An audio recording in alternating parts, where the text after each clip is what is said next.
तो next question में given है स्टूडेंट्स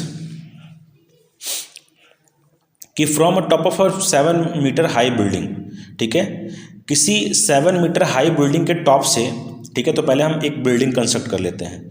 तो ये सपोज मेरा स्टूडेंट्स क्या हो गया, ग्राउंड हो गया, और उस पर स्टूडेंट्स मैंने ये 7 मीटर हाई एक बिल्डिंग बना ली। ये तो क्योंकि इसकी हाइट कितनी स्टूडेंट्स 7 है, तो मैं 7 कंसिडर कर लेता हूँ कि ये कितना है स्टूडेंट्स, हमारा 7 मीटर है, ठीक है ना स्टूडेंट्स, 7 मीटर। तो ये हो गया हमारा स्टूडेंट्स। अब क्या कह रहा है कि from the top of a 7 metre high building, तो 7 मीटर हाई बिल्डिंग के टॉप से द एंगल ऑफ एलिवेशन, ठीक है, of the top of a cable tower. तो कोई केबल टावर स्टूडेंट्स, अब कौन सा केबल टावर हमें नहीं पता, लेकिन कोई केबल टावर है। तो टावर जो है, अब क्योंकि इसके टॉप से एंगल ऑफ एलिवेशन बोल रहे हैं, यानी कि जाहिर सी बात है कि जो टावर होगा वो बिल्डिंग से ऊंचा होगा, तो मैं ऊंचा बना लेता हूँ। ये मैंने बना लिया, ये हमारा।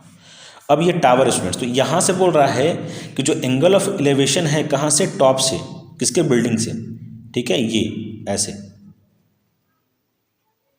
वो कितना है स्टूडेंट्स, तो वो कितना है 60 डिग्री है। तो ये जो अब एंगल जो बनेगा वो तो हॉरिजॉन्टल लेवल पे बनता है, तो यहाँ पे मैंने खींच दिया ये, तो यहाँ से कितना हो जाएगा, ये 60 डिग्री हो जाएगा टॉप से, बिल्डिंग के टॉप से टावर के टॉप का। तो ये टावर का टॉप है स्टूडेंट्स, ठीक है ना। फिर क्या है, फिर बोल रहा है and the angle of depression. अच्छा, एंगल ऑफ डिप्रेशन ही बोल रहा है स्टूडेंट्स, एंगल ऑफ डिप्रेशन क्या हो जाएगा, ये हमारी हो जाएगी, ठीक है ना, एंगल ऑफ डिप्रेशन। अब ये भी हॉरिजॉन्टल लेवल से, यानी कि ये वाला एंगल गिवन है हमें, कितना गिवन है स्टूडेंट्स, ठीक है, तो ये गिवन है हमें 45 डिग्री। अब स्टूडेंट्स अगर आपको पता होगा तो क्या होता है कि अगर दो लाइंस कभी भी पैरेलल होती है, क्योंकि ये देखो ये वाली लाइन और ये वाली लाइन पैरेलल हो जाएगी, ठीक है ना, ये क्योंकि हॉरिजॉन्टल लेवल है तो ये जमीन से हमेशा पैरेलल ही होते हैं। तो अगर पैरेलल होते हैं, तो अगर मान लो कि यहाँ पे दो भी एंगल बनेंगे, तो ये कौन से एंगल होते हैं, ये अल्टरनेट एंगल होते हैं और ये हमेशा इक्वल होते हैं। तो ये एंगल जो है 45 है, तो ये वाला एंगल जो होगा स्टूडेंट्स वो भी कितना हो जाएगा, 45 डिग्री हो जाएगा, और दोनों इक्वल हो जाएंगे। तो मैं इसे भी 45 कंसिडर कर सकता हूँ स्टूडेंट्स, ठीक है ना। तो आप ऐसे कंसिडर कर लिए कि अगर दो लाइंस पैरेलल होते हैं तो उनके बीच में जो क्या बनते हैं, अल्टरनेट एंगल बनते हैं, अल्टरनेट इंटीरियर एंगल्स जो होते हैं वो हमेशा क्या होते हैं, इक्वल होते हैं। तो मैंने यहाँ पे कंसिडर कर दिखा दिया, ठीक है ना स्टूडेंट्स, ये हो गया हमारे पास। अब क्या है स्टूडेंट्स, तो अब हमसे पूछ क्या रहा है स्टूडेंट्स, तो देखो अब हमसे पूछ क्या रहा है, हमसे पूछ रहा है determine the height of the tower. तो हमसे हाइट ऑफ टावर पूछ रहा है स्टूडेंट्स, मतलब कि हमसे टोटल लेंथ ये पूछ रहा है हमसे कि हाइट ऑफ टावर बताओ कितनी होगी, ये, ठीक है। और स्टूडेंट देखो यहाँ से यहाँ तक की लेंथ तो 7 मीटर आगे हो जाएगी, क्योंकि ये तो जितना होगा उतना ही ये भी होगा, तो ये कितना हो जाएगा, 7 मीटर हो जाएगा हमारा, 7 मीटर यहाँ से यहाँ तक की। और हमें हाइट ऑफ टावर निकालनी है, ये निकालना है हमें, ठीक है स्टूडेंट्स। तो ये हम कंसिडर कर लेते हैं कि ये हमारा कौन सा ए है, ये कौन सा हमारा स्टूडेंट्स, तो ये हमारा बी है, ये सी है, ये डी है, और ये क्या है हमारे स्टूडेंट्स, ई है। तो पहले हम कौन सा ट्रायंगल ले लें स्टूडेंट, तो पहले हम ले लेते हैं स्टूडेंट्स, ठीक है, बी डी ई, क्योंकि हमें इसमें बेस मिल जाएगा, और बेस मिल जाएगा तो हम उससे दूसरा अपना क्या चीज़ ले सकते हैं, ट्रायंगल ले लेंगे। क्योंकि देखो जितना डी ई होगा, अभी यहाँ पे स्टूडेंट्स एक चीज़ और भी है कि देखो ये अगर पैरेलल है तो जितना लेंथ यहाँ से यहाँ का होगा, क्योंकि ये वाली लेंथ 7 थी तो ये भी 7 होगी, तो जितना लेंथ डी ई का होगा, ठीक है, उतना ही लेंथ किसका होगा, बी सी का होगा, ठीक है ना स्टूडेंट्स। तो अभी हम निकालते हैं, तो पहले हम लेते हैं students in the triangle, in triangle क्या ले लेते हैं, ठीक है स्टूडेंट। डेटा अगर आपने पिक्चर में अगर प्रॉपरली दिखाई हुई है तो ज़रूरी नहीं है कि आप चीज़ों को प्रॉपर लिखो भी। अगर आप रिप्रेजेंट कर रहे हो तो यहाँ पे सारी चीज़ें खुद ही मैंने मेंशन कर दी है कि यहाँ पे ये होगा ये होगा, तो दिखाने की भी कुछ ज़रूरत नहीं होती। ऐसे अगर आप चाहें तो लिख सकते हैं, लेकिन ठीक है मैंने रिप्रेजेंट कर दिया फिगर में, जितना भी चीज़ें इसमें जो भी बात इसमें बोला गया था वो मैंने एकदम एग्जैक्ट मैंने क्या किया है, फिगर पे प्लॉट कर दिया है। तो मुझे लिखने की ज़्यादा ज़रूरत नहीं है, अगर आप चाहो तो लिख सकते हो, लेकिन उससे कोई फ़र्क नहीं पड़ेगा, ठीक है ना स्टूडेंट्स।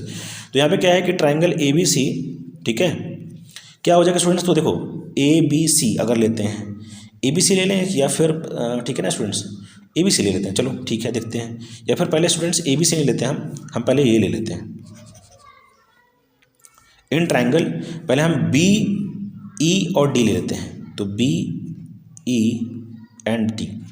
देखो स्टूडेंट्स हमें क्या करना है, हमें इसमें देखो 45 डिग्री के सामने की जो साइड होगी वो तो परपेंडिकुलर हो जाएगी और ये बेस होगी, तो हम यहाँ पे परपेंडिकुलर और बेस का ही रिलेशन लेंगे। तो यहाँ पे क्या हो जाएगा, tan 45 इक्वल टू कितना हो जाएगा स्टूडेंट्स, तो हमारा होता है, ठीक है, tan 45 डिग्री जो होता है वो हमारा, ठीक है, तो परपेंडिकुलर यानी कि बी डी, और बेस कि इक्वल होता है, तो परपेंडिकुलर कितना है हमारे स्टूडेंट्स, तो वो बी डी होगा और अपन में बेस कितना हो जाएगा, डी ई हो जाएगा स्टूडेंट्स, तो इसका इक्वल हो जाएगा। अभी 45 डिग्री कितना होता है स्टूडेंट्स, तो 1 होता है हमारा, tan 45 1 होता है, और बी डी कितना गिवन है, तो बी डी हमें स्टूडेंट्स गिवन है 7,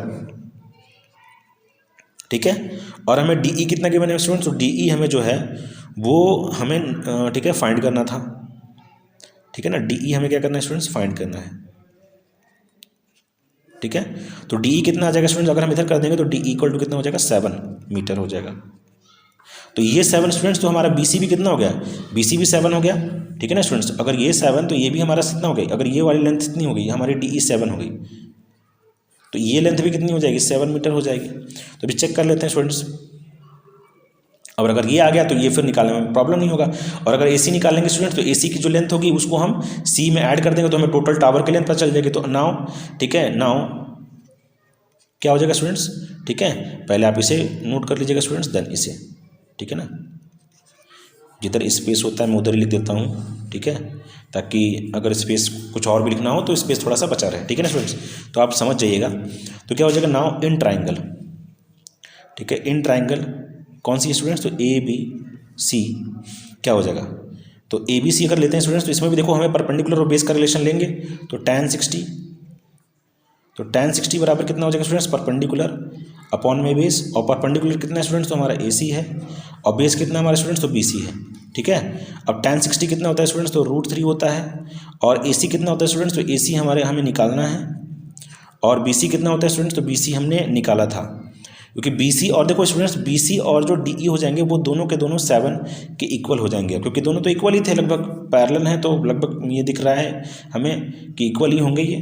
तो कितना हो जाएगा, तो ए सी तो हमें नहीं पता है, लेकिन बी सी हमें पता है कितना है, 7। तो ए सी की जो वैल्यू होगी कितनी हो जाएगी स्टूडेंट्स, 7√3 हो जाएगी। तो हमें ए सी पता चल गया स्टूडेंट्स, और ये भी पता चल गया। तो नाउ ठीक है, तो यहाँ पर निकाल सकते हैं कि 10 दी क्या निकालना था इसमें, determine the height of the tower, तो 10 दी हाइट ऑफ द टावर। देखो स्टूडेंट्स, तो हाइट ऑफ टावर यानी कि ए सी और प्लस में सी ई होगा, is equal to A C plus में क्या हो जाएगा, सी ई। तो हाइट ऑफ द टावर जब ए सी और प्लस में सी ई है, तो हमने देखो ए सी हमने क्या निकाला है, ठीक है, ए सी हमने कितना निकाल लिया था स्टूडेंट्स, तो ए सी हमने निकाल लिया था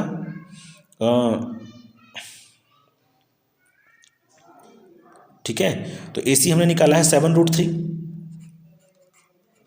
और सी कितना हमारे स्टूडेंट्स, तो सी ई जो है वो हमारा 7 है। यहाँ पे 7 कॉमन ले सकते हैं हम, 7 कॉमन ले सकते हैं स्टूडेंट्स, ठीक है ना। ऐड क्यों नहीं कर सकते स्टूडेंट्स, क्योंकि यहाँ पे √3 और √3 तो ठीक है ना, अब यहाँ पे ऐसा वैल्यू है नहीं कि ऐड होगा, तो यहाँ पे क्या हो जाएगा, तो 7 कॉमन ले लेंगे, और √3 प्लस में क्या हो जाएगा, 1 हो जाएगा हमारे स्टूडेंट्स, ये आंसर मीटर में, ठीक है ना स्टूडेंट्स, तो ये हमारा आंसर हो जाएगा, ठीक है स्टूडेंट्स।